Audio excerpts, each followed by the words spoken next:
الحمد للہ وحدہ والصلاة والسلام علی من لا نبی بعدہ وعلی آلہ واصحابہ اجمعین اما بعد فاعوذ باللہ من الشیطان الرجیم بسم اللہ الرحمن الرحیم الذی خلقنی فہو یہدین والذی هو یطعمنی ویسقین وَإِذَا مَرِضْتُ فَهُوَ يَشْفِينِ بسم اللہ الرحمن الرحیم رب اشرح لی صدری ویسر لی امری واحلل عقدۃ من لسانی یفقہوا قولی۔ میں جناب مظہر قادری صاحب کا اور میرے سارے ناظرین کا اسلامی طریقے سے استقبال کرتا ہوں۔ السلام علیکم ورحمۃ اللہ وبرکاتہ۔ آج کا عنوان بہت اہمیت کا حامل ہے کہ نئے مسائل، علاج کے نئے مسائل، بہت سارے مسائل ہیں، جیسے آرگن ٹرانسپلانٹیشن ہے، اعضاء کی نقل اور اس کی پیوند کاری ہے، یا اسی طریقے سے ٹیسٹ ٹیوب بیبی کے مسائل ہے، فیملی پلاننگ ہے، کانڈوم کا استعمال ہے، اور اسی طریقے سے ذہنی طور پر حس کا مر جانا، انسان کے اندر سے حس ختم ہو جاتی ہے، جس کو کہتے ہیں موت الدماغ، کہ دماغ مر چکا ہے، لیکن یہ ہے کہ حرکت قلب جاری ہے۔ ایسے کئی مسائل ہیں، انشاءاللہ ہم اس پر آج گفتگو کریں گے انشاءاللہ۔ مدنی صاحب، ناظرین پہلے کالر کو اس پروگرام میں شامل کرتے ہیں، جانتے ہیں ان کا سوال کیا ہے۔ ہیلو، السلام علیکم۔ جی وعلیکم السلام محترم، کون اور کہاں سے؟ جی میں استاد سید عقیل احمد بات کر رہا ہوں، لاتور ضلع ادکیر سے۔ جی عقیل صاحب کیسے ہیں آپ؟ خیریت تو ہے مظہر بھائی؟ جی اللہ کا احسان ہے، دعائیں ہیں۔ مدنی صاحب کو بھی میرا سلام پیش کیجیے۔ کافی خوشی ہوتی ہے، آپ کے کال ہمیں آتے رہتے ہیں۔ جی سوال بتائیے، کیا سوال ہے عقیل صاحب آپ کا؟ جی میرا سوال یہ ہے مدنی صاحب سے، آج کل کچھ لوگ بغیر سرجری کے بھی کینسر وغیرہ کا علاج کر دیتے ہیں، جی اور اس علاج کا ایڈورٹائزنگ وغیرہ اتنا زیادہ ہوتا ہے کہ لوگ میڈیکل فیلڈ کو بھول کر ان لوگوں کے جھانسے میں آ جاتے ہیں اور اپنی جان بھی گنوا بیٹھتے ہیں۔ تو کینسر کے اور ڈائبٹیز کے ایسے بھی علاج موجود ہیں؟ کیا اسلام میں کوئی آیت وغیرہ سے ان کا علاج ہو سکتا ہے، یا جو ہے نا ایسے لوگ جو بغیر سرجری کے بھی جو ہے نا کینسر اور ٹیومر کو نکال لیتے ہیں، ان کی کیا حقیقت ہے؟ اور یہ آج کل جو ہے نا ہماری خواتین میں بڑا رجحان پایا جا رہا ہے کہ لوگ میڈیکل سائنس کو بھول چکے ہیں اور ان پر بہت زیادہ اعتماد کیا جا رہا ہے۔ تو میری رائے یہ ہے کہ آپ جو ہے نا ایسی بھٹکی ہوئی خواتین کو بھی جو ہے نا ایک راہ راست پر لانے کے لیے تھوڑا سا اس پر روشنی ڈالیے، اور ایسے علاج کیا ممکن ہے یہ بھی ذرا تفصیلاً بتائیے گا۔ بہت بہتر صاحب، بہت شکریہ، آپ نے ہمیں کال کیا۔ دعاؤں کی درخواست۔ جی آپ سے بھی درخواست ہے۔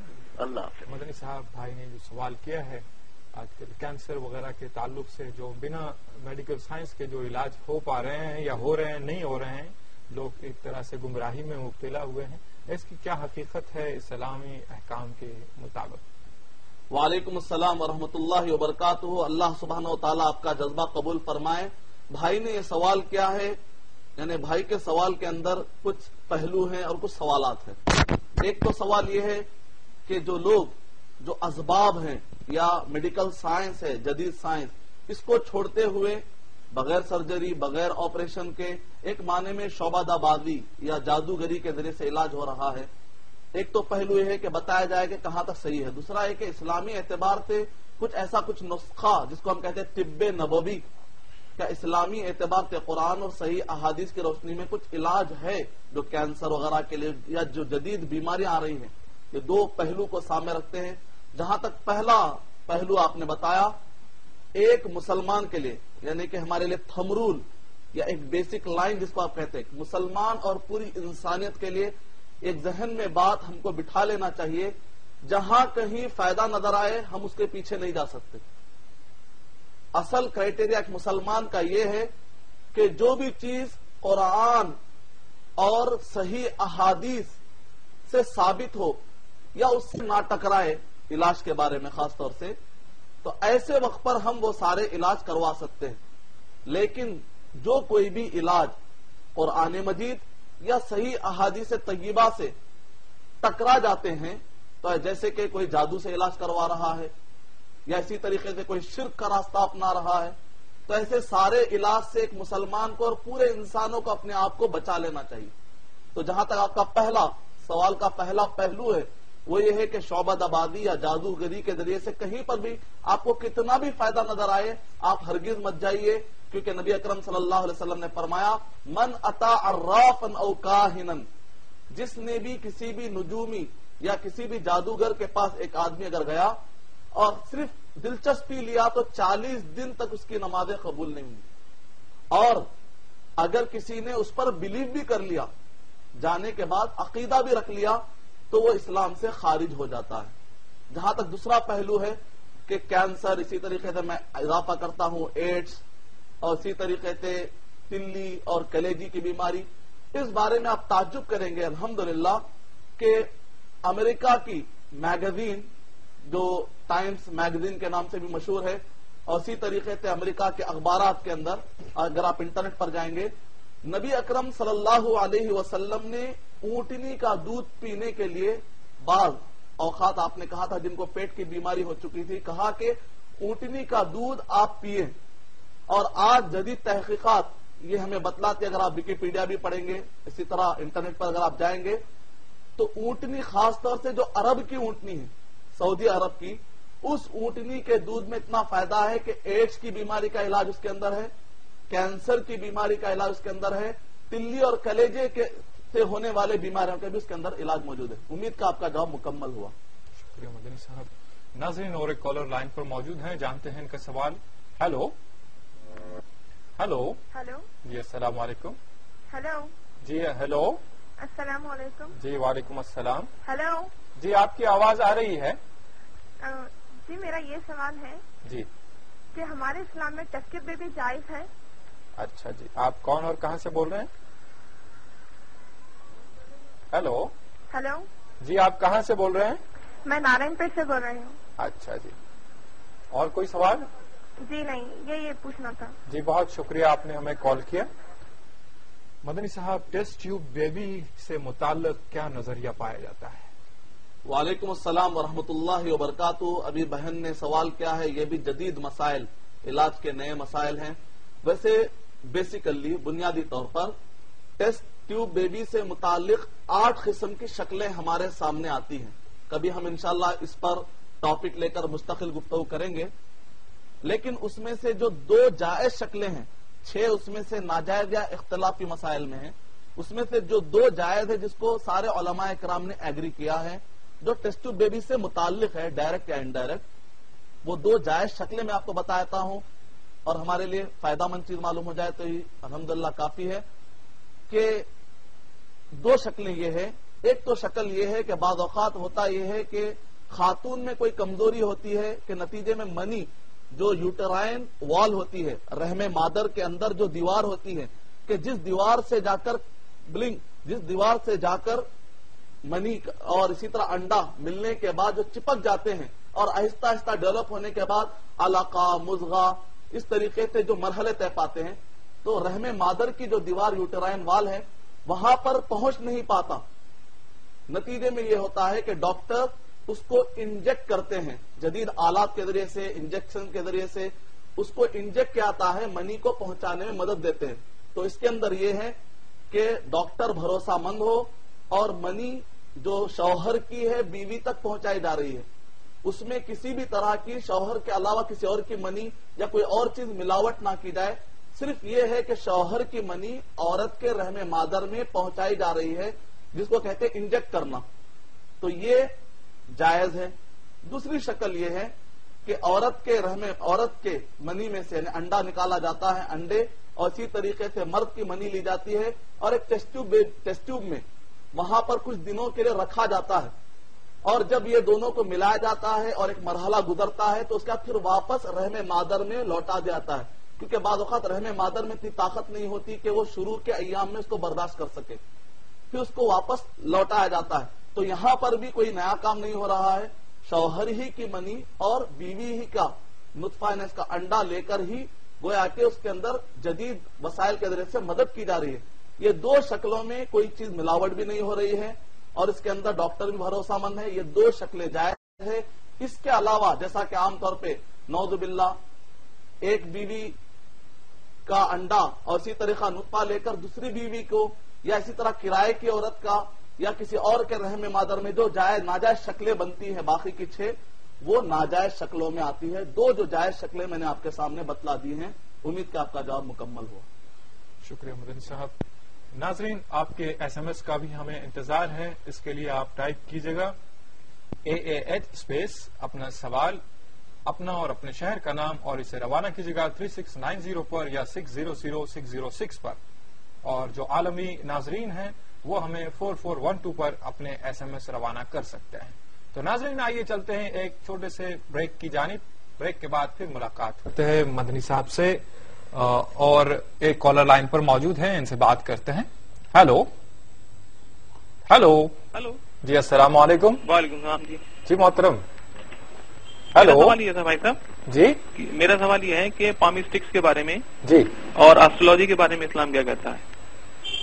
آپ کہاں سے اور کون بول رہے ہیں بھائی؟ میں بجنور سے بول رہا ہوں، محمد آصف. بجنور سے محمد آصف صاحب. جی، سوال. ایک سوال اور تھا. جی، یہ نان ویجیٹیرین کے بارے میں اور نان ویجیٹیرین کے بارے میں بتائیے. لوگ کہتے ہیں کہ گوشت نہیں کھانا چاہیے، ہم لوگوں کو کرٹیسائز کرتے ہیں کچھ لوگ، اس کے بارے میں پوچھنے سے. ایک تو سوال ہے آپ کا پامسٹری سے متعلق، اور جی دوسرا ویجیٹیرین نان ویجیٹیرین سے ہے. کیا ہے سوال؟ کیا سوال یہ ہے کہ ہمیں گوشت وغیرہ جو کھاتے ہیں اس کے جو فائدے ہیں، اور لوگ کہتے ہیں کہ اب سائنس پروو کر رہا ہے کہ نہیں یہ غلط ہے. جی جی، تو اس کے بارے میں. بہتر صاحب، بہت شکریہ. مدنی صاحب، علم نجوم پامسٹری سے متعلق بھائی نے سوال کیا ہے، اور ویج نان ویج سے متعلق جو احکام ملتے ہیں اس پر روشنی ڈالیے گا. وعلیکم السلام ورحمۃ اللہ وبرکاتہ. بھائی نے بہت ہی بہترین سوالات کیے ہیں کہ لوگ علاج کے لیے یہ بھی سمجھتے ہیں کہ نئے علاج میں یہی ہے کہ اس کو ڈیولپ کیا جائے، جیسے ہاتھ کی لکیروں کو دیکھ کر، یا خاص طور سے علم نجوم تاروں کو دیکھ کر، یا بہت ساری شکلیں ہیں جیسے کہ طوطے سے فال نکالنا، اسی طرح پاسوں کے ذریعے سے معلومات کرنا، تقدیر معلوم کرنے کی کوشش کرنا. یا مین جو سوال یہ ہے کہ تاروں کے ذریعے سے، اس بارے میں اسلامی نظریہ کیا پایا جاتا ہے؟ اللہ سبحانہ وتعالیٰ نے سورہ مائدہ سورہ نمبر 5 آیت نمبر 90 اور 91 میں کہا، یا ایھا الذین آمنوا انما الخمر والمیسر والانصاب والازلام رجس من عمل الشیطان. کہ اس آیت میں بتایا گیا کہ پاسوں کے ذریعے تقدیر معلوم کرنا، اور جس کی تشریح احادیث طیبہ میں نبی اکرم صلی اللہ علیہ وسلم نے بھرپور انداز میں کی ہے. من اتا عرافن، کوئی ایسا آدمی کے پاس جائے جو آپ کو تقدیر کے بارے میں دعویٰ کرتا ہے، یا آپ کے فیوچر کے بارے میں بھوش کے بارے میں بتانے کی کوشش کرتا ہے، او کاہنن، یا کسی نجومی کے پاس جاتے ہیں، جادوگر کے پاس. اگر آپ صرف دلچسپی لینے جاتے ہیں، جیسا کہ لوگ میجک دیکھتے ہیں آج، اور صرف دلچسپی لیتے ہیں، 40 دن کی نمازیں قبول نہیں ہوتی. اور ایک آدمی عقیدہ بھی بنا لے، بلیف بھی بنا لے، تب تو وہ اسلام سے خارج ہو جاتا ہے. مسند احمد بن حنبل میں بھی ہے، اور صحیح مسلم کے اندر بھی، کتاب الطب کے اندر آپ کو یہ احادیث مل جائیں گی. اور جہاں تک آپ نے سوالات کیے ہیں کہ نجومی سے متعلق، تو اس پر انشاءاللہ اور بھی آپ کی تفصیلات ہم آپ کو بتائیں گے، اور آپ کے سوالات پر جو آپ نے دوسرا پہلو بتایا ہے اس پر بھی انشاءاللہ ہم معلومات آپ کو دیں گے. ناظرین، اور ایک کالر کو شامل کرتے ہیں پروگرام میں. ہیلو ہیلو ہلو جی، السلام علیکم. ہیلو السلام علیکم. جی محترم، آپ کی آواز برابر آ رہی ہے. کون سا، آپ کہاں سے بول رہا ہوں؟ جی ہیلو، میں شرط بول رہا ہوں ممبئی سے. ہاں جی شرط صاحب، کیسے ہیں آپ؟ اس کے لیے کیا علاج ہے؟ ہاں جی، ٹرائیگلیسرائڈ بڑھتا ہے بلڈ میں، تو اس کے لیے کیا علاج ہے؟ کیا پڑتا ہے؟ ہیلو، ٹرائیگلیسرائڈ بڑھتا ہے بلڈ میں، ہارٹ کی پرابلم ہوتی ہے. اچھا اچھا، کولیسٹرول بڑھتا ہے ہارٹ میں. ہاں جی. تو کیا سوال اس میں کیا پوچھنا چاہتے ہیں آپ؟ اس کے لیے علاج کیا ہے اپنے پاس؟ اچھا جی، بہت شکریہ شرط صاحب، آپ بامبے سے کال کر رہے ہیں ہمارے لیے. ہاں جی. بلڈ میں جو کولیسٹرول کے بڑھنے اور گھٹنے کی کسی قسم کا کوئی علاج آپ تفصیل فرمائیں. وعلیکم السلام ورحمۃ اللہ وبرکاتہ. اللہ سبحانہ و تعالیٰ نے قرآن مجید میں ارشاد فرمایا، فَاسْأَلُوا أَهْلَ الذِّكْرِ إِن كُنتُمْ لَا تَعْلَمُونَ. ہر فیلڈ کا ایک ایکسپرٹ ہوتا ہے. ڈاکٹر جو علاج بتانے والے ہوتے ہیں، علماء کرام جو شریعت کے مسائل بتانے والے ہوتے ہیں، اور اسی طرح انجینئرز ہوتے ہیں جو آپ کو کئی مسائل بتاتے ہیں. اسلام ڈپارٹمنٹلائز کا قائل ہے. تو ہر فیلڈ کے ایکسپرٹ ہوتے ہیں، تو لہذا آپ ڈاکٹر سے بہترین مشورہ لے سکتے ہیں اس مسئلے میں.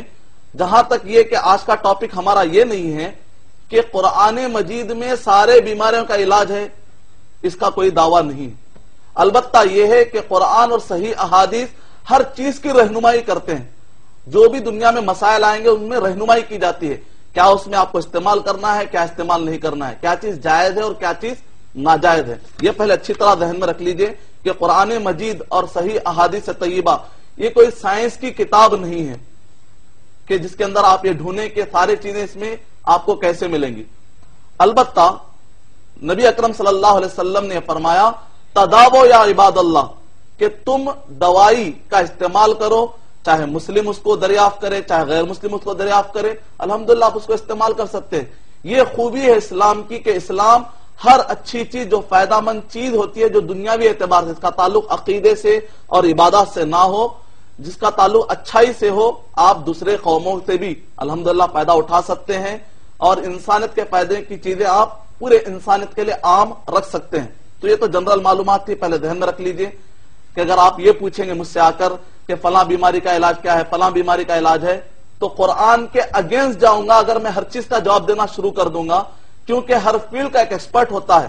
تو آپ کو میں اگر قرآن مجید کی تعلیمات کی روشنی میں مشورہ دوں گا تو میں آپ کو یہ مشورہ دوں گا کہ ہر مسئلہ آپ جو میڈیسن کا علاج کا ہوتا ہے عالم سے مت پوچھئے. عالم سے آپ شرعی مسئلہ پوچھ سکتے ہیں کہ میں یہ علاج کروا رہا ہوں، شریعت سے اگر یہ بتائیے کہ کیا میرے لیے جائز ہے یا ناجائز ہے. اس حد تک عالم اس کا ڈپارٹمنٹ وہاں پر ختم ہو جاتا ہے. آپ کسی ایکسپرٹ سے جو میڈیسن کی فیلڈ ہے آپ اس سے ملیے. البتہ آپ اگر یہ کہیں کہ کچھ رہنمائی قرآن و حدیث سے مل جائے تو الحمدللہ کلونجی کا استعمال نبی اکرم صلی اللہ علیہ وسلم نے فرمایا کلونجی الحبۃ السوداء فیہ شفاء من کل داء، کہ جو کلونجی ہوتی ہے، جو کالے کالے چھوٹے چھوٹے دانے ہوتے ہیں، وہ نہیں جو بازار میں مل رہی ہے، تل کو بھون کر بیچ رہے ہیں لوگ، اصلی کلونجی. کہا کہ اس کے اندر اکثر، کل کا معنی اگر اکثر لیا جائے کہ اس کے اندر اکثر بیماریوں کی دوا ہے. یہاں تک کہ جدید سائنس کہتی ہے، اگر آپ وکیپیڈیا کا مطالعہ کریں گے تو یہاں تک کہ جو بوڑھے لوگ ہیں جن کو شوگر کی بیماری ہو جاتی ہے، اگر وہ لوگ 3 مہینے لگاتار دن میں 3 مرتبہ ایک چٹکی میں جتنے چھوٹے چھوٹے باریک باریک دانے آ جاتے ہیں، اگر ایک چٹکی میں اس کو لے لیں گے اور اس کو کھائیں گے 3 ٹائم، صبح دوپہر اور شام، ٹائم مقرر نہیں ہے، اگر آپ اس کو کھا لیتے ہیں 3 مہینے تک، بوڑھے لوگ بھی جن کا شوگر بالکل ہائی ہو چکا ہے وہ لوگ بھی استعمال کریں گے تو فائدہ ہوگا. تو آپ بھی سورہ فاتحہ کا دم کیا ہوا پانی پیجئے، حبۃ السوداء یعنی کہ کلونجی، انشاءاللہ آپ کو فائدہ ہوگا. لیکن آپ ایکسپرٹ سے ضرور ملیے گا، میڈیسن ایکسپرٹ سے ضرور ملیے گا. امید کہ آپ کا جواب مکمل ہو. شکریہ مدنی صاحب. لائن پر ایک کالر موجود ہے ناظرین، انہیں شامل کرتے ہیں پروگرام میں. ہیلو السلام علیکم. جی وعلیکم السلام محترم. میں حفیظ پیٹ سے سید عبدالنبی بول رہا ہوں. حکیم پیٹ سے سید عبدالعلی صاحب؟ نہیں، نبی صاحب، حفیظ پیٹ، نیو حفیظ پیٹ سے. جی میں سید عبدالنبی بول رہا ہوں. جی ندیم صاحب. وہ کیا ہے، میں کئی مہینے سے سوچ رہا ہوں آپ سے بات کروں گا، آپ کا کال ٹائم پہ ملتا نہیں. رات میں 10 بجے کے بعد بھی میں کرتا ہوں تو ملتا نہیں کال. سنیے حفیظ صاحب، رات 10 بجے ہمارا ریکارڈڈ پروگرام آتا ہے. جی جی. ابھی دوپہر میں لائیو پروگرام ہوتا ہے، اسی کو پھر دوبارہ ریپیٹ کیا جاتا ہے آپ کی سہولت کے لیے. اچھی بات. تو شام میں کسی طرح کی کوشش یقیناً رائے گاہ جائے گی.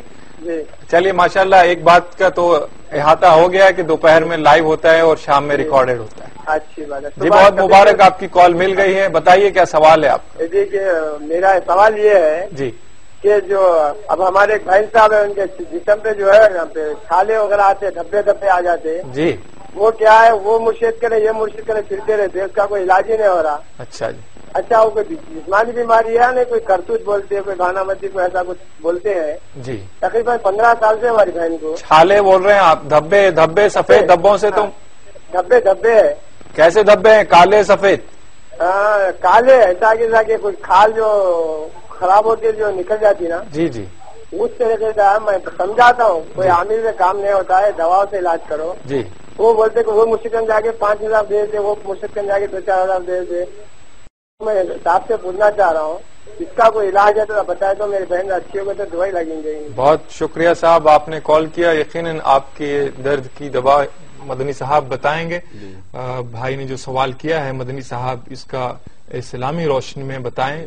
اور اس بات کا ازالہ کر دیں جو روحانی اور جسمانی یا کرتوت عملیات یہ چیزوں میں فرق کریں اور کہاں رجوع ہوں ہم. وعلیکم السلام ورحمۃ اللہ وبرکاتہ. کہ بھائی نے سوال کیا ہے کہ جو حالات آپ کے سامنے بھی آپ پیش کیے ہیں اس کی روشنی میں یہ ہے کہ نہ ڈاکٹر کے پاس جانا صحیح ہے نہ غلط ہے، اسی طرح مرشد اور عامل کے پاس نہ جانا صحیح اور غلط ہے. اصل یہ ہے کہ آپ جاتے ہیں تو شرعی حدود میں رہ کر جانا چاہیے. اگر آپ ڈاکٹر کے پاس جاتے ہیں اور حرام دوائی کھاتے ہیں تو ہم کہیں گے غلط. اسی طرح آپ کسی مرشد کے پاس جاتے ہیں اور شرکیہ کام اسی طرح بدعتی کام کرتے ہیں تو ہم کہیں گے غلط. لیکن آپ چاہے ڈاکٹر کے پاس جاتے ہیں یا قرآن مجید سے بھی، جیسا کہ ہمارا گزشتہ ٹاپک تھا روحانی بیماریوں کا علاج، کیونکہ بیماریاں دو طرح کی ہوتی ہیں، جسمانی بیماریاں، روحانی بیماریاں. تو جسمانی بیماری اور روحانی بیماریوں کے لیے آپ قرآن مجید سے بھی علاج کر سکتے ہیں اور اسی طرح دوائی سے بھی. الحمدللہ اگرچہ کہ غیر مسلم نے ایجاد کیا ہو دوائیوں کو، جب تک شریعت سے نہ ٹکرائے تو الحمدللہ آپ اس سے بھی علاج کر سکتے ہیں. اصل اصول یہ ہے چاہے آپ جسمانی بیماریوں کا علاج کروائیں یا روحانی بیماریوں کا علاج کروائیں، حرام چیز اس کے اندر انوالو نہیں ہونا چاہیے اور شرک اور بدعت انوالو نہیں ہونا چاہیے. یہ تین چیزوں سے بچاتے ہوئے اپنے آپ کو اگر آپ علاج کرائیں تو الحمدللہ آپ کے لیے اجازت ہے. جہاں تک بعض اوقات ایسا ہوتا ہے کہ مجبوری میں آ کر کچھ ایسی دوائیں جس کے اندر کچھ حرام ایلیمنٹس ملے ہوئے ہوتے ہیں، یہ ایک پوائنٹ پر ذہن میں رکھ لیجئے. مجبوری کی صورت میں اگر آپ کے پاس آلٹرنیٹ دوا نہ ہو، ایسی کوئی دوا نہ ہو جس کے اندر حلال ساری چیزیں موجود ہیں، اگر ایسی دوا نہیں ہے اور آپ کے لیے صرف ایک ہی آپشن ہے کہ آپ حرام ایلیمنٹس ملے ہوئی دوا ہی استعمال کر سکتے ہیں، تو آپ کو اس مجبوری کی صورت میں سورہ انعام سورہ نمبر 6 آیت نمبر 119 کی روشنی میں مجبوری کی صورت میں حرام ایلیمنٹ سے ملی ہوئی دوا بھی آپ استعمال کر سکتے ہیں.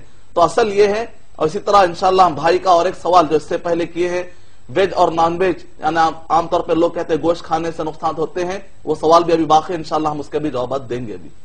جی مہاری صاحب شکریہ. ناظرین اور ایک کالر لائن پر موجود ہیں، ان کا سوال جانتے ہیں. ہیلو السلام علیکم. جی وعلیکم السلام. جی محترم کون اور کہاں سے بول رہے ہیں؟ ہیلو جی آپ کی آواز برابر پہنچ رہی ہے یہاں پر. السلام علیکم. جی وعلیکم السلام. میں محبوب حسین بات کرتا ہوں حیدرآباد سے. جی محبوب حسین صاحب کیسے ہیں آپ؟ خیریت سے؟ جی کیا سوال ہے آپ کا؟ بہت شکریہ. جی قرآن مجید میں اللہ تعالیٰ نے فرمایا ہے جی سلیمان علیہ السلام کے زمانے میں اللہ تعالیٰ نے جو فرشتوں کو نازل کیا تھا جن کا نام ہے ہاروت اور ماروت، یہ لوگوں کو جادو کا علم سکھایا کرتے تھے. کیا اس جادو کا علم سے وہ لوگ بیماریوں کو بھی درست کرتے تھے؟ اگر ایسی بات ہے تو جادوگر کے پاس جانے سے کیا اعتراض ہے؟ اچھا جی بس. بہت شکریہ محبوب حسین صاحب، آپ نے کال کیا. مدنی صاحب، محبوب حسین صاحب جادو سے متعلق سوال کر رہے تھے اور کہاں تک یہ درست ہے اگر جب اس میں بتایا گیا ہے ہاروت و ماروت نے جو سکھایا ہے. وعلیکم السلام ورحمۃ اللہ وبرکاتہ. بھائی نے بہت ہی دلچسپ سوال کیا ہے اور سوال جو ہمارا ڈاکٹر سے نکل کر فرشتوں تک، ہاروت اور ماروت تک چلا جا چکا ہے اور جدید مسائل سے نکل کر قدیم دنیا میں ہم چلے گئے ہیں بھائی کے سوال سے. اور میں آپ کو بتاؤں سب سے پہلے تو آپ نے آیت کا حوالہ نہیں دیا.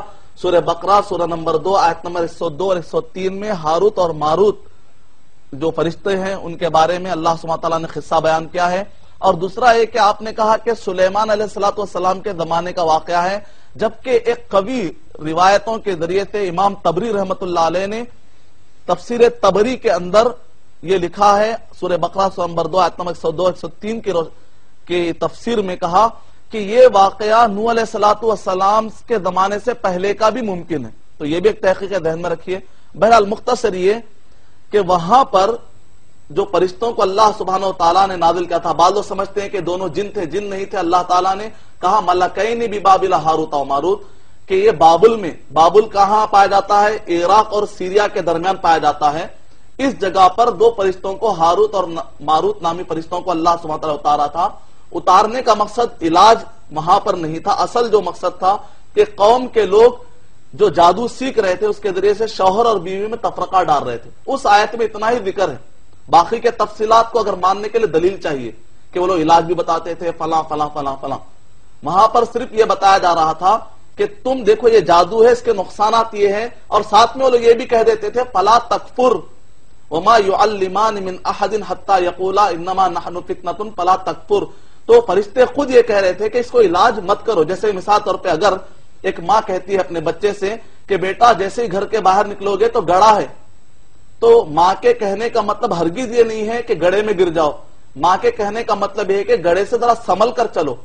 تو فرشتے جو آئے تھے جادو بتانے کے لیے اس لیے نہیں آئے تھے کہ تاکہ جادو کو استعمال کیا جائے، اس لیے آئے تھے تاکہ بتائے کہ اس کے نقصانات ہیں، اس سے بچا جائے. امید کہ آپ کا جواب مکمل ہوا. شکریہ مدنی صاحب. لکھتے ہیں سہیل صاحب حیدرآباد سے، خون ڈونیٹ کرنا کہاں تک درست ہے؟ اس ایس ایم ایس کا جواب عطا فرمائیں.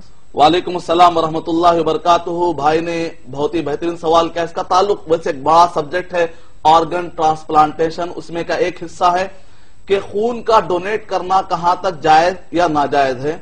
تو اس کے لیے میں سارے مسائل کو ایک ساتھ کر دیتا ہوں. آرگن ٹرانسپلانٹیشن اور خون، اس کے لیے 4 اصول اپنے ذہن میں رکھ لیجئے. پہلا اصول یہ ہے کہ جو کوئی بھی ڈونیٹ کر رہا ہے یعنی دینے والا ہے، ضروری ہے کہ وہ فری میں دے، اس کے عوض پیسہ نہ لے. اور اسی طرح جو دینے والا ہے، ڈونیٹ کرنے والا ہے، ضروری ہے کہ اس کے جان کو خطرہ نہ ہو. کوئی بھی چیز دے رہے ہیں، گردے میں سے گردہ دیا جا رہا ہے، آنکھ میں سے ایک آنکھ دے دی جا رہی ہے، یا جسم میں سے کوئی ایسی چیز دی جا رہی ہے دوسرے کے لیے فائدہ مند ہو. خاص طور سے خون تو ایک ایسی چیز ہے اگر آپ دیں گے تو پھر وہ کریٹ ہو ہی جائے گا. تو جنرل آرگن ٹرانسپلانٹیشن کے بارے میں اصول پہلا یہ ہے کہ پیسوں کی بنیاد پر اس کو بیچنا یا اس کا پیسہ لے کر کھانا حرام ہے. لیکن اگر آپ مجبور ہو گئے، کسی ایسی آپ بلڈ بینک ہے، پیسے دینے پر ہی آپ کو خون ملتا ہے، تو چونکہ آپ مجبور ہیں لینے کے لیے آپ پیسے دے سکتے ہیں. لیکن اگر آپ کسی کو دے رہے ہیں تو آپ پیسہ ہرگز مت لیجیے. دوسرا اصول یہ ہے کہ جو کوئی بھی ڈونیٹ کر رہا ہے اس کی جان کو خطرہ نہ ہو.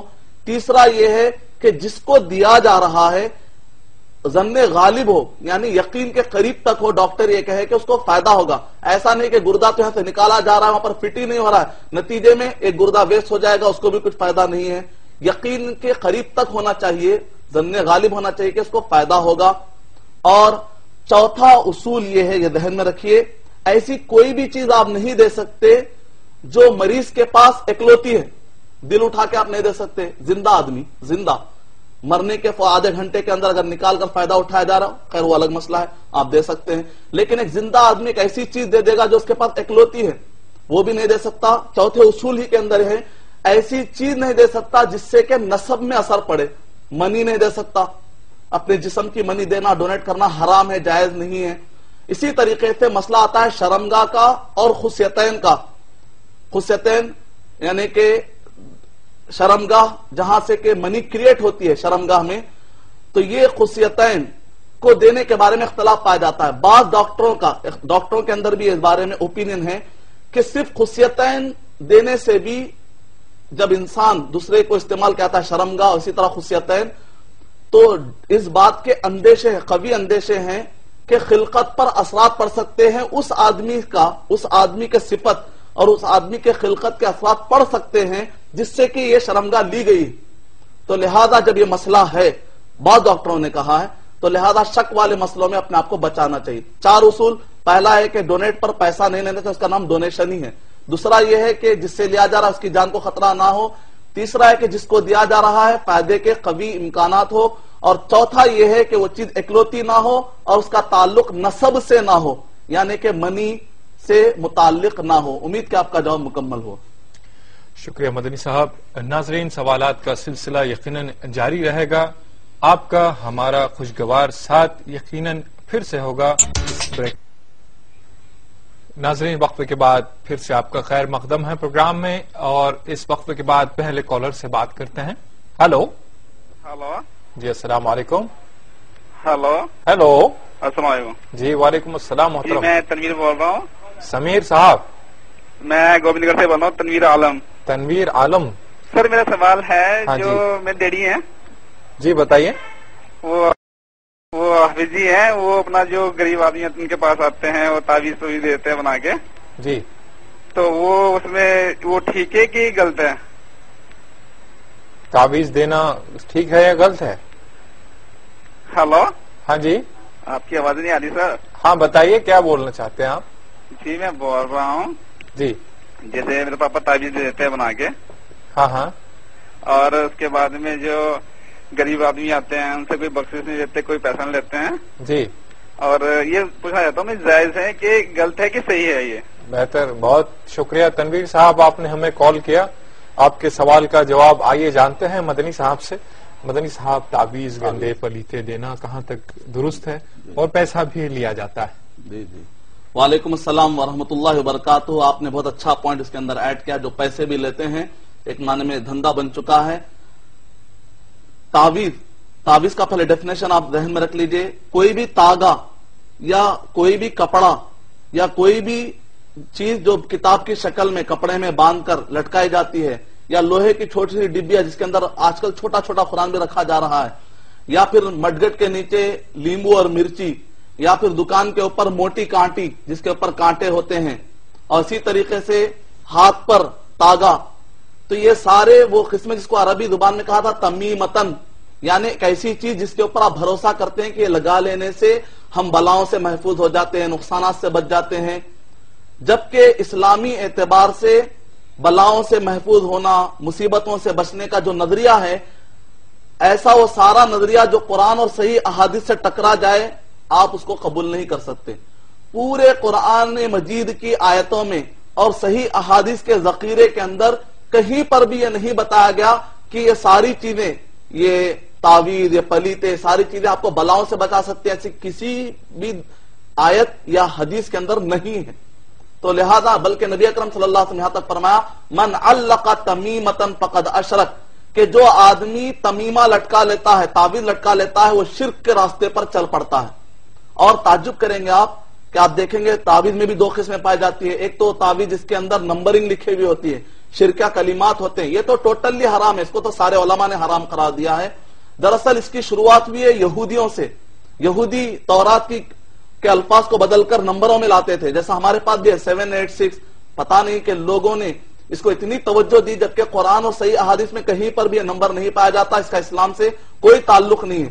کل کے دن اگر آپ کا نام کوئی آدمی پکارے, مثال طور پہ ایک کا نام اگر عبد الرحیم ہے یا عبداللہ ہے, اس کو اگر آپ ابجد حوس کے ذریعے سے ادرا 92 ادرائی آپ 42 420, تو بالکل غلط بات ہے. تو سب سے پہلے یہودیوں نے اس کی شروعات کی, جن سے متاثر ہوئے ایرانی لوگ, مجوسی لوگ, پھر ان سے متاثر ہوئے ہندوستانی لوگ, اور ہندوستان کے اندر بھی پھر نمبرنگ کا سلسلہ چلتا ہے, اور ان سے متاثر ہو گئے سب کانٹیننٹ اور بر صغیر کے مسلمان. تو لہذا جو نمبرنگ اور شرکیہ کلمات والے تعویذ ہے وہ تو ٹوٹلی حرام ہے.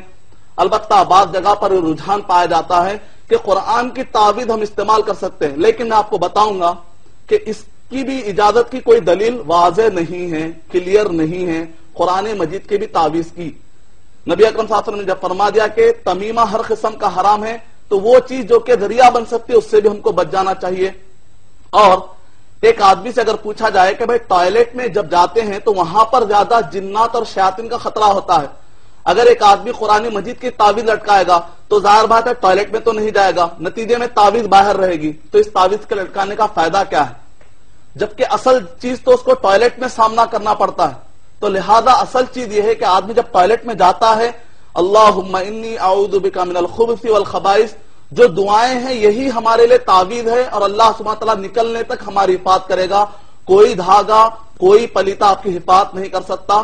تو لہذا قرآن مجید کی بھی تعویذ جو لوگ لٹکاتے ہیں, پتہ نہیں کہ وہ لوگ کیا جواب دیں گے اس مریض کو کہ جو ٹوائلٹ کو جاتا ہے. اگر آپ ٹوائلٹ میں تعویذ قرآن مجید والی تعویذ لے جائیں گے تب تو آپ قرآن مجید کی بے حرمتی کر دیے. اگر آپ نہیں لے جاتے تو پھر سوال ہے کہ اندر جو شیطان اور جن ہیں آپ کی تعویذ تو باہر رکھی ہوئی. لہذا بہترین تعویذ تو یہ ہے کہ آپ دعاؤں کا اہتمام کریں ٹوائلٹ میں جانے سے پہلے, وہی دعائیں آپ کو نکلنے تک آپ کی حفاظت کریں گے. امید کہ آپ کا جواب مکمل ہوا. شکریہ مدنی صاحب. ناظرین اور ایک کالر لائن پر موجود ہیں, جانتے ہیں ان کا سوال. ہیلو السلام علیکم. جی وعلیکم السلام. میں نظام آباد سے بات کر رہا ہوں, عبد الوکیل ہے نام میرا. جی عبد الوکیل صاحب. جی ہاں, میری ایک لڑکی ہے 14 سال ہے عمر اس کی. جی. تو اس کو کوئی گلا دوا ایسا ہوتا ہے, وہ بے چین ہو کے لوٹنا شروع کرتی ہے, نیچے بے ہوش ہو جاتی ہے. جی. تو یہ کیفیت جو ہے طب کی کتابوں میں باوگولا مرض کی بتائی گئی ہے. جی. تو یہ شیاطین کا ہے یا مرض ہے, کچھ سمجھ میں نہیں آ رہا. اس کے تعلق سے استخارہ کرنا چاہیے, کیا کرنا چاہیے؟ مولانا سوال ہے. بہت شکریہ عبد الوکیل صاحب. آئیے جانتے ہیں مدنی صاحب سے آپ کے سوال سے متعلق اس طرح کی جو کیفیات ہوتی ہیں اس سے متعلق کیا دلائل ملتے ہیں ہمیں. وعلیکم السلام ورحمۃ اللہ وبرکاتہ. گزشتہ ہفتے ہم نے جو پروگرام پیش کیا تھا روحانی بیماریاں اور اس کا علاج. تو جسمانی بیماریاں ہوتی ہیں, نفسیاتی بیماریاں ہوتی ہیں اور روحانی بیماریاں ہوتی ہیں. تو ڈاکٹر سے آپ پتہ لگا لینے کے بعد, سائیکیٹرسٹ سے پتہ لگانے کے بعد آپ کو معلوم ہو جاتا ہے کہ اسکیننگ کرنے کے بعد کہ ساری باتیں بالکل ایسا محسوس ہوتا ہے کہ رپورٹ بالکل صاف آتی ہے. تو سمجھ جائیے کہ اس کا تعلق روحانی بیماریاں, انویزیبل کائنات سے ہونے والے حملوں کی بیماریاں ہیں. تو اس کے لیے آپ وہی آیتیں میں آپ کو دہرا دوں گا, سب کے لیے پھر فائدہ مند ہو جائیں گی. یہ آیتوں کو ورد کیجئے, اس کو پڑھنے کے بعد پانی میں پھونکیے, دم کرنا چاہیے جس کو کہتے ہیں پانی, دم کیا ہوا پانی. پھر اس کے بعد وہ پانی پلائیے اور سورہ فاتحہ لڑکی کو سامنے بٹھا کر باپ یعنی کہ محرم خود, اور اگر آپ کسی اور کے پاس لے جاتے ہیں تو محرم ساتھ میں ہو, پردے کی پابندی کی جائے. اور خاص طور سے سورہ فاتحہ کو کنٹینیوسلی پڑھتے رہیں. سورہ بقرہ کی جو بھی آیتیں ہیں, جو آیتیں میں آپ کو بتا رہا ہوں, اس کو اگر آپ کنٹینیوسلی پڑھیں گے تو انشاءاللہ جادو, جن, یہ سارے چیزیں بھاگ جائیں گی. اور کوشش کیجئے کہ ایسے جگہ پر نہ لے جائیں جہاں پر شرک ہوتا ہے, تعویذیں, حرام کی تعویذیں ہوتی ہیں, بدعت ہوتا ہے, ایسی جگہ پر مت لے جائیے. جو کوئی بھی فوٹو مانگتا ہے یا نام, لڑکی کا نام یا بابا کا یا ایریا پتہ مانگتا ہے, یہ سارے جادوگر ہیں, ان کے پاس علاج کے لیے اپنے بچوں کو مت لے جائیے. حوالہ نوٹ کر لیجئے, سورہ بقرہ سورہ نمبر 2 آیت نمبر 1 سے لے کر 7 تک. سورہ بقرہ سورہ نمبر 2 آیت نمبر 255, 256, 257. سورہ بقرہ سورہ نمبر 2 آیت نمبر 102, 103. سورہ بقرہ سورہ نمبر 2 آیت نمبر 285, 286. سورہ آل عمران سورہ نمبر 3 آیت نمبر 26 اور 27, 26, 27. سورہ آراف سورہ نمبر 7 آیت نمبر 110 سے لے کر 120 تک. سورہ یونس سورہ نمبر 10 کی آیت نمبر 75 سے لے کر 85 تک, 75 سے لے کر 85 تک. سورہ طٰہٰ سورہ نمبر 20 کی آیت نمبر 65, 65 سے لے کر 75 تک. سورہ یاسین سورہ نمبر 36, 36 آیت نمبر 1 سے لے کر 10 تک. سورہ صافات سورہ نمبر 37 آیت نمبر 1 سے لے کر 10 تک. سورہ طارق مکمل پڑھیے, قل کے سورے اور علم نشرح لک صدرک سورہ نمبر 94 کا مطالعہ کیجئے. اور حسن المسلم, پورٹریس آف مسلم میں یعنی مختصر یہ ہے کہ انشاءاللہ پڑھتے رہیے, انشاءاللہ کافی علاج آپ خود کر سکتے ہیں. امید کہ آپ کا جواب مکمل ہو. شکریہ مدنی صاحب. اور ایک کالر لائن پر موجود ہیں, جانتے ہیں ان کا سوال کیا ہے. Hello hello. ہاں جی, میں ملک حسنین بول رہا ہوں گجرات سے. جی, ملک حسنین بول رہا ہوں گجرات سے. ملک حسنین صاحب گجرات سے.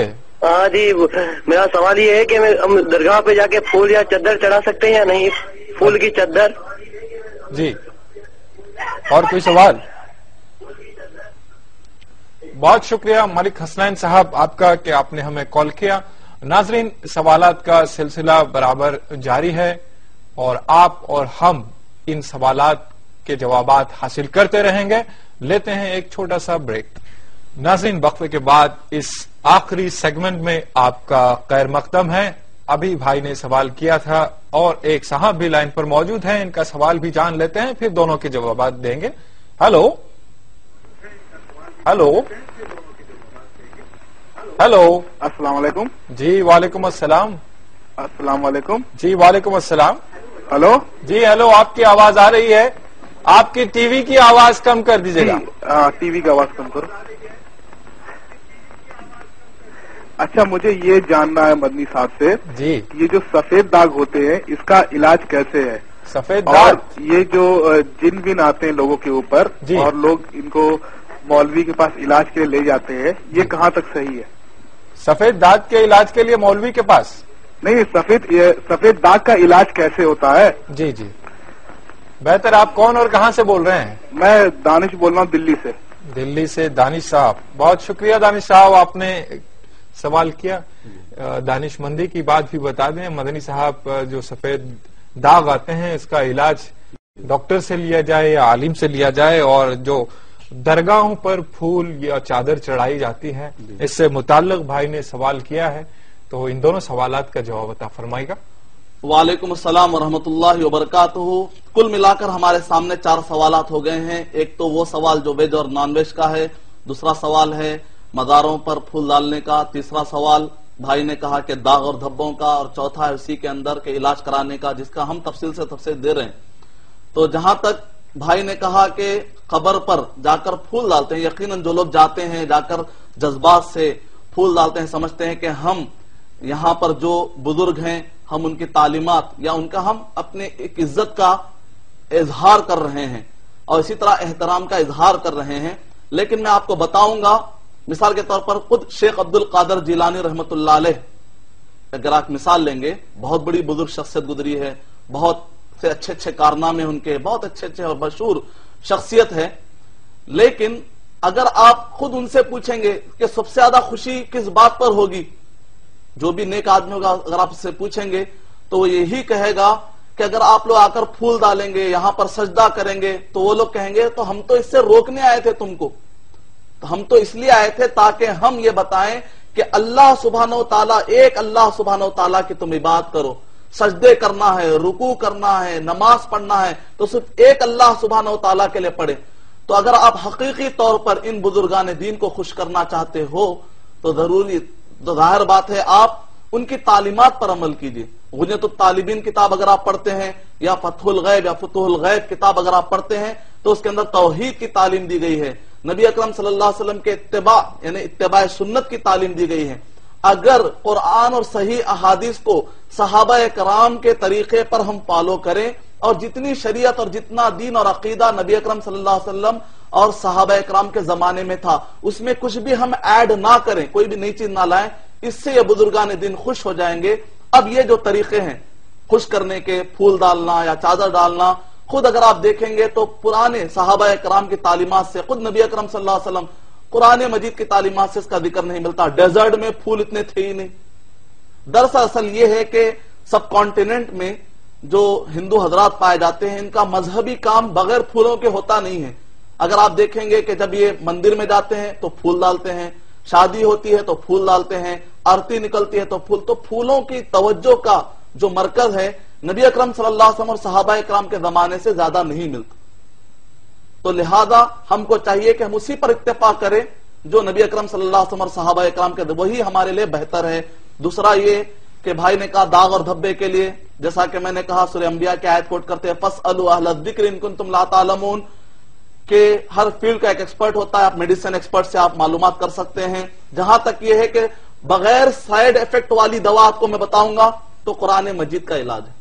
آپ ڈاکٹر کے پاس جانے سے پہلے سورہ فاتحہ پڑھیے، پانی میں پھونکیے اور پی کر چلے جائے، اس میں کوئی سائیڈ افیکٹ نہیں ہے بلکہ پازیٹیو سائیڈ افیکٹ ہے. ابھی آپ کو فائدہ ہی رہے گا انشاءاللہ. آپ نے جو نیت نہیں کی انشاءاللہ وہ بھی فائدہ مل جائے گا. تیسرا آپ کا سوال ہے کہ روحانی بیماریوں کے لیے باباؤں کے پاس علاج کے لیے جاتے ہیں، شرکیہ راستوں پہ مت جائیے، بدعت والے راستے مت جائیے. سب سے بہتر ہے کہ جو میں نے آپ کو آیتیں دی ہیں قرآن مجید، جو گھر میں بہترین ڈاکٹر موجود ہے، فرسٹ ایڈ کے طور پر پہلے اس سے علاج خود کرنے کی کوشش کیجیے. جب نہ ہو تو پھر کسی ایکسپرٹ کے پاس جو قرآن مجید سے جس کا عقیدہ اچھا ہو اور جو بدعت میں ملوث نہ ہو ان کے پاس آپ جا کر علاج کروا سکتے ہیں. جہاں تک گوشت کا مسئلہ ہے کہ بعض لوگوں نے کہا کہ گوشت میں بھی بیماریاں پائی جاتی ہیں کھانے سے، اس کے بارے میں آپ کیا کہتے ہیں؟ میں آپ کو پہلے بتاؤں، ایک تھیوری ہوتا ہے، دوسرا فیکٹ ہوتا ہے. تھیوریز تو بہت سارے پائے جاتے ہیں، ایسی کوئی فیکٹ نہیں ہے، مسلمہ حقیقت نہیں ہے کہ گوشت کے اندر نقصانات ہوتے ہیں، بلکہ فیکٹ اور مسلمہ حقیقت تو یہ ہے کہ گوشت کے اندر وہ وٹامنز ہے جو کہ ترکاریوں میں نہیں پائے جاتے، نیاسن ہے، اسی طرح 8 امینو ایسڈ پائے جاتے ہیں گوشت کے اندر جو آپ کو ترکاریوں میں نہیں ملتے. اسی طریقے سے گوشت کے بارے میں مذہبی اعتبار سے بھی اگر آپ پڑھیں گے ایودھیا کنڈم اس کا ورس نمبر 46، بلکہ آپ تعجب کریں گے منو سمرتی کے اندر اس کا چیپٹر نمبر 5 ورس نمبر 32 کے اندر اگر آپ پڑھیں گے تو وہاں پر گوشت کھانے کا ذکر ہے. ہندو مذہبی کتابوں کے اندر بھی، عیسائیوں کے پاس بھی، یہودیوں کے پاس بھی، مسلمانوں کے پاس بھی. لیکن گوشت کھانا واجب نہیں ہے، بغیر گوشت کھا کے بھی آپ زندگی گزار سکتے ہیں، کوئی ضروری نہیں ہے. لیکن ایسی چیز کیوں چھوڑے جس میں صحت بھی ہے، تندرستی بھی ہے؟ اگر یہ جانور چھٹ جائیں گے تو ظاہر بات ہے ترکاریاں کھا لیں گے، نتیجے میں ہماری ترکاری کا نقصان ہو جائے گا. بہتر ہے کہ جانور کو بھی کھائیں، ترکاری کو بھی کھائیں، تاکہ دنیا کے اندر جانوروں کی آبادی بڑھ جائے گی تو پھر فیملی پلاننگ کے مسئلے بھی آئیں گے. تو یہ سارے مسائل کو دیکھتے ہوئے ان ریزن کی بنیاد پر ہم مسلمان گوشت کھاتے ہیں کہ تکلیف دینے کے لیے، کسی بھی آدمی کو تکلیف دینے کے لیے ہم گوشت نہیں کھاتے. چونکہ شریعت نے ہمیں اجازت دی اس میں سے ہم کھاتے ہیں. سورہ مائدہ نمبر 5 آیت نمبر 1. امید کہ آپ سب کے جوابات مکمل ہوئے. شکریہ مدنی صاحب.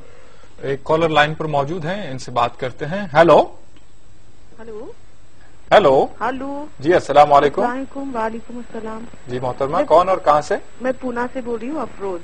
جی افروز صاحبہ، کیسے ہیں آپ؟ خیریت سے ہیں؟ الحمدللہ. بہت دن کے بعد کال آیا ہے آپ کا. ہاں، آپ کا ملتا نہیں ہے نا، بہت بزی ہوتا ہے. جی پاپولر پروگرام سے نا آپ کے ساتھ. جی جی جی جی بتائیے کیا سوال ہے آپ کا؟ ہاں جی، میرا یہ سوال ہے کہ آج کل جو سروگیٹ مدر کا چلن نکلا ہے، جی جی، تو قرآن اور حدیث کی روشنی میں آپ اس پہ ذرا.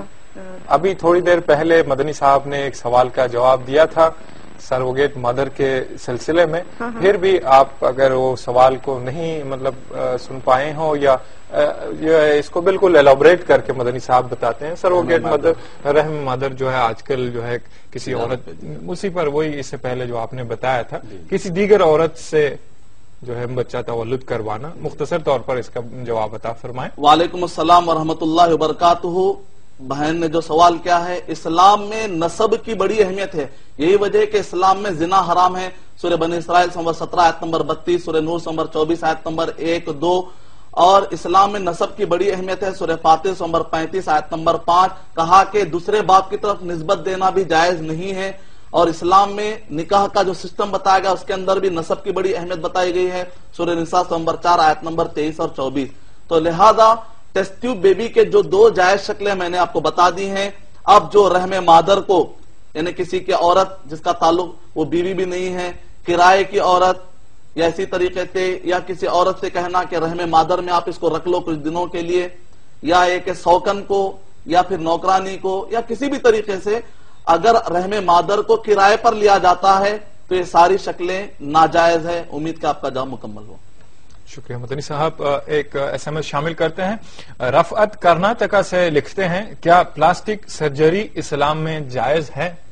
وعلیکم السلام ورحمۃ اللہ وبرکاتہ. اس میں تھوڑی سی تفصیل ہے. ابھی آپ نے جو کہا پلاسٹک سرجری کرانا جائز ہے یا ناجائز ہے، اس میں تھوڑی سی تفصیل ہے. وہ یہ ہے کہ سورہ نساء سورہ نمبر 4 آیت نمبر 119 کی روشنی میں یہ ہے فَلَا يُغَيِّرُنَّ خَلْقَ اللَّهِ کہ آدمی کی اللہ تعالیٰ نے جو حلیہ دیا ہے اس کو تبدیل کرنا، بدل دینا جائز نہیں ہے. جائز اصل یہ ہے، اصول اعتبار سے جائز نہیں ہے کہ ایک آدمی اپنے اندر تبدیلی نہیں لا سکتا. مرد عورت ہو رہے ہیں، عورت مرد ہو رہے ہیں، یا اسی طریقے سے ایک آدمی اپنا حلیہ بدل لیتا ہے. تو اگر ایک آدمی صرف فیشن کے لیے یا اسی طریقے سے کچھ جرم کرنے کے لیے، نعوذ باللہ من ذالک، یا اسی طریقے سے کوئی ایسے غیر ضروری کاموں کے لیے اپنے چہرے کو ٹوٹلی بدل دیتا ہے، پلاسٹک سرجری کے ذریعے سے چہرے کو بدل دیتا ہے، مقصد اس کا کچھ بھی نہیں، تو ظاہر بات ہے یہ ناجائز ہے. لیکن مسئلہ یہ ہوتا ہے کہ بعض اوقات یہ ہوتا ہے کہ جلد جل گئی، عیب دور کرنا ہے، بعض اوقات عیب ظاہر ہو گیا چہرے پر، تو نتیجے میں اس عیب کو دور کرنے کے لیے یا کہیں پر کوئی حصہ جل گیا، نتیجے میں وہاں پر پلاسٹک سرجری کے ذریعے سے آپ علاج کرواتے ہیں عیب دور کرنے کے لیے. یا اسی طریقے سے جسم کے اندر ایسا کام جس کی وجہ سے علاج کرنے کے لیے، جس کو آپ کہتے ہیں، اگر یہ پرپز ہے، یہ نیت ہے تو جائز ہے. پورا چہرہ جل چکا ہے ایک آدمی کا، اب وہ چاہتا ہے کہ پلاسٹک سرجری کرا لے، جائز ہے. لیکن ایک فیشن کے طور پر ایک آدمی کرواتا ہے جس کی کوئی ضرورت نہیں ہے، یا ایک اچھا بننے کے لیے اللہ نے جو اس کو صورت دی ہے، سیرت کو اچھا کرنے کی کوشش کرنا چاہیے، صورتوں کو اچھا کر کے کیا فائدہ. تو لہذا اللہ تعالیٰ نے جو دی ہے وہ اچھی نظر نہیں آتی تو اس کو اچھا کرنے، فلاں ہیرو کی طرح کرنا، یہ جائز نہیں ہے.